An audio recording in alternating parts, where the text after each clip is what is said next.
to the gentleman that asked. When you see me looking down at the panel, looking at the gun, making adjustments, watch the material go down. I feel like I'm losing my mind. Is everybody in the world blind? Please, Lord, give me a sign, a sign. All right, your boy Trigger Man, back in the lab. And today, what we have here. Today we have a, what is this? A Dodge Ram, bedside and door, okay? Quick, simple, easy job. But I'm gonna be making a video based on a comment that I received from a subscriber. Okay, so comment reads, well, I'll do half of it. First half is just other stuff. I noticed when you're spraying, you're looking at the panel, and based on what you're seeing, you adjust. Can you make a video talking about what you're looking for on the panel? Okay, so at first I was like, oh, scraggy, oh. But then I look back at a couple videos of mine, and I noticed that I do tend to do that. I do that. So it's like I'm spraying, and then I'll see something, and I'll make a slight adjustment. So I do that, and it was a valid question and request, so I'm gonna fulfill your request, gentlemen. So that's what we're gonna do in this video, okay? Yeah, I guess it's just something that I overlooked. I didn't even realize I do it, but it's a good question, good observation, good question, and I will address it in this video, okay? So I'm gonna go mask up, mix up this PXJ, and we'll get to it. Trigger Man! Hey bro, that's pretty cool, man. You take the question from the subscriber and make a video on it, man. And that's what I call service, bro. Trigger is for the people. But no, that's pretty cool, man. That's pretty cool, That's pretty honorable. Man, you need this damn door handle, bro. Man, you still got the door handle there. Come on, Trigger. Man, something's never changed, bro. Something's never changed. Unsubscribe. Okay, so if I'm not mistaken, what the gentleman was asking is when I'm starting to put down my base, like so. You see I'm looking at it go on. I'm making adjustments, okay? I don't have my gauge on the Wacom right now, so I'm kind of just going by air. And this is what I'm looking at. I'm looking to see, what is the paint doing? Is it going on peely? Is it going on dry? Is it going on wet? You have to look and pay attention as you're spraying, okay? Most of the time, I'm doing this when I'm trying out a new spray gun, because I rarely try out new products. So majority of the time when you see me doing this, it's when I'm trying a new spray gun or a gun that I haven't used in a very long time and I'm not super familiar with. Okay, so what I believe the gentleman is asking, when I put down my base coat, we're gonna do this with base first and then we'll go to clear coat. With my base coat, most of the time when I'm trying a new spray gun, when it's guns that I've used forever, like say my LPH 400, you'll never see me adjust anything. Once I start spraying, I'm spraying. Mostly guns that I don't spray that often, like I'm showing for the first time or something like that, what I'll do, I start putting the base down, and then I'll look and I'll see how it's going on. Sometimes the pressure may need to go up some, so I bump it up. Sometimes it's too high. So as soon as I start putting that base down, I'm looking to see how it's going. Make adjustments, then don't do a whole coat of rough textured base coat or something that's going on too dry. Make your adjustments as soon as you start. On this vehicle, I started right here. I started over here, so you check that first. And usually when I'm using a brand new spray gun that I've never sprayed before, I would do it like in an inconspicuous spot. I would like do something here and then see, okay, how it's flowing. Okay, and then I would move to the actual side of the vehicle. But as far as the base coat, that's what I'm doing with the base coat. Whenever you guys see I'm trying a new gun, I start putting it down, I stop, I'm making adjustments, I stop making adjustments. That's why when I give you the settings, I give you the settings that I ended up putting on the spray gun, okay? Sometimes I'll say, 3, 2, how I do my finger signs for the pressure, but then during the voiceover, I'll remember that I went up a little and I'll tell you that in the voiceover. But, so that's what it is on the base coat. So we'll get to the clear now, and then pretty much the same thing applies for the clear, but minor little differences. So we'll get to that now. So that's basically it when it comes to the base coat. You want to watch, see how it's going down, okay? You want a little texture in your job, then put a little texture. You want your job with a more glassier finish, and put your base coat down smoother and make sure that it's going on that way.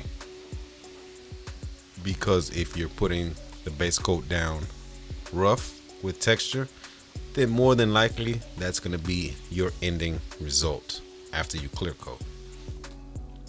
Because basically the clear is just going to magnify what you have as your foundation, your base coat,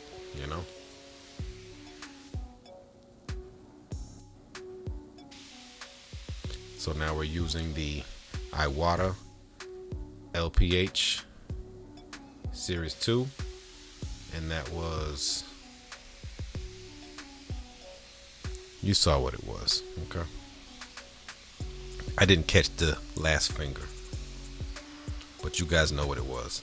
So now with the clear coat, again, this is a gun that I'm familiar with, so I know. Set it and go.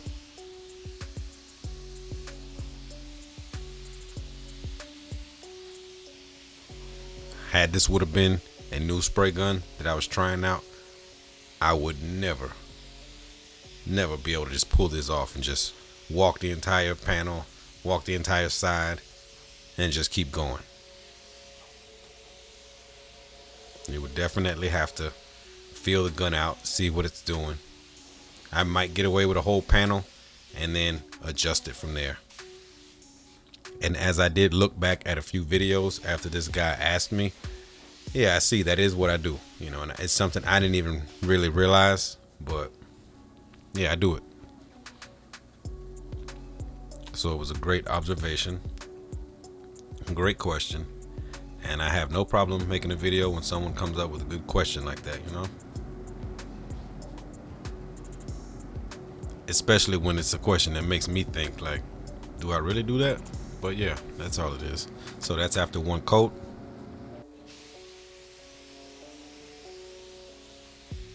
Again, when it's a gun that I'm familiar with, you just take it and go.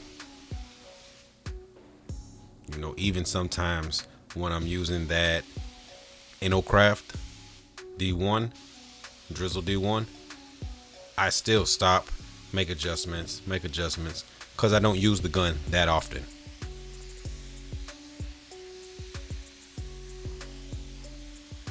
I use it over in the shop, cut in parts, do small jobs over there, and then in the booth when I make a video with it. So it's not like it's all day, every day. So I'm still playing around with that gun. So I believe that that's the video that the gentleman asked me the original question under that video, the Drizzle D1. So that's why I don't use it that often. Again, everyone that watches my channel knows that the LPH 400, that's my go-to, that's my workhorse, and that's it. I don't even look at the turns out. I look at the threading on the fluid needle, on the knob. I look at the threading in the back, and I know right where it needs to be. The type of job I'm going to be doing, how I want it. I look at the thread that's coming out. Sometimes it'll be one thread, 2 threads. I do the turns out for you guys, but using that gun for so long, I just look at that fluid knob and I see where the threads are that are sticking out, and I know, like, okay, this one I need smoother, turn it in. This one I need to move a little faster. I don't mind a little more peel. I have about 3 or 4 pieces of thread showing out from that knob. So again, when you use something so long, so frequently, you just get more efficient and you get better with it, you know. That's why I tell you guys, try to get a gun. It's something that you can dial in. One gun, you can hone it in and just become great with that gun, you know. Whatever gun it may be, you know, this Seda, Segola, Awada, it don't matter. Just whatever that gun is, learn it.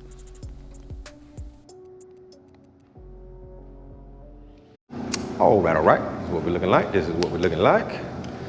2 coats of the AmTech. 2 coats of the AmTech. And a couple little nibs. Nib. Nib. Nib.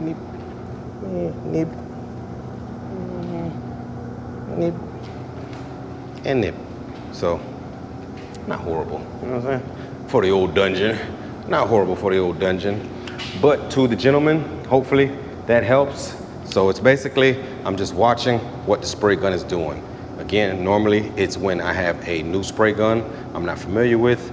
You know, first couple times I'll look at the gun, make the adjustments. If it's coming out peely, if it's coming out too dry, whatever it is, you know, I always tell you guys, watch the paint come out. Don't just pull the trigger and just start moving. No, you pull the trigger, you look. You look at what that paint is doing. You're not back here just hoping that it looks good. And then in the end, you're like, oh man, what is this? No, that's not. Half of the mistakes that you guys are making, no, 90% of the mistakes you're making, they can be prevented, okay? They can be prevented. Watch the material come out, okay? Especially if it's a new product or it's a new spray gun. Certain things, products and spray guns that you've used for forever, you're automatically gonna know, you know, like the AmTech Clear I've been using 12 years. The LPH 400 I've been using for 20 years, 20 plus years. I know exactly where that gun needs to be, where the pressure needs to be, where the distance needs to be. I could blindfold and just go, okay?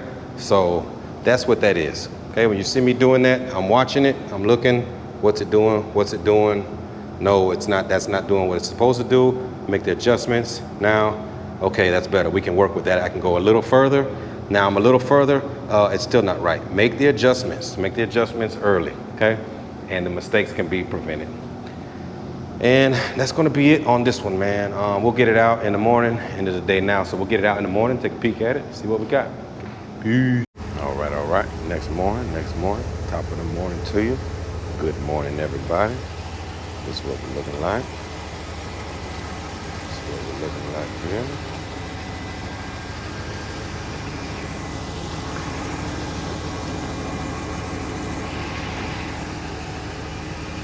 That's what we're looking like.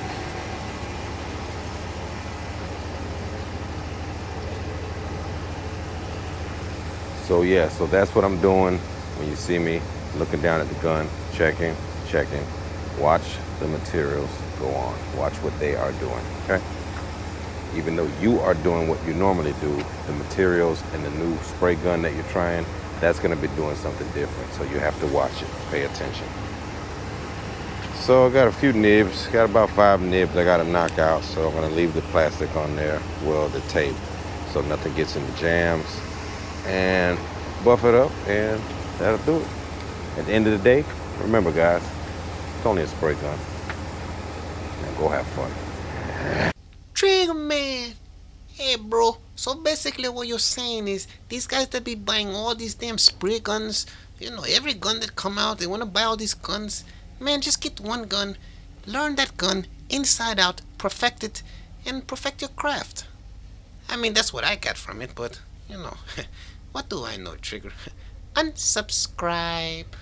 So to the guy that asked the question, hopefully that answered the question for you. If not, get back in the comments section and we'll go further into it. Hope you guys enjoyed the show. Please leave a like, comment, subscribe to the channel if you're not subscribed. I ask that you would share this video with a friend, and after doing so, if you would please tell his girlfriend. Peace.